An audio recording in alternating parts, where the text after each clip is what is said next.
It's maple syrup season in Minnesota. Families are getting a hands-on opportunity to learn about it at Eastman Nature Center in Maple Grove. All right, welcome to our sugar bush here at Eastman Nature Center. It's amazing what nature can create. In Minnesota, maple syrup season is traditionally in March. This year, the season's a little bit weird.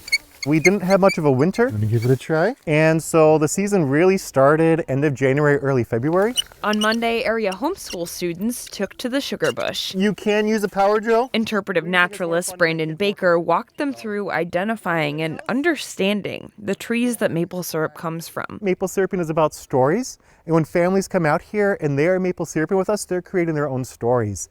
And these stories connect them with nature and with place and makes them come to care about these areas. Are you ready? You gonna give it a tap tap? Kids got to help Baker tap a tree and watch it get sappy. Terrific. Baker says trying this out hands-on is one way for people to understand the land we live on today. There's a rich history with maple syruping and sugaring in Minnesota. The Dakota and the Ojibwe have been sugaring in Minnesota for hundreds, if not thousands of years. So we have these nice metal buckets. By tapping the trees, kids are tapping into history. And they got to keep it going by collecting the sap in buckets.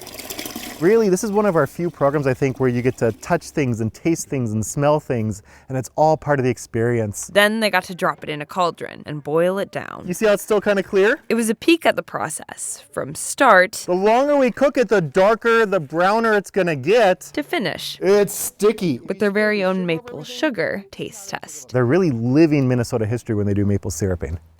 This is just one of a number of events highlighting syrup season. Coming up soon, the Maple Syrup Festival at Eastman on March 23rd. Find more local news stories at ccxmedia.org and follow us on social media.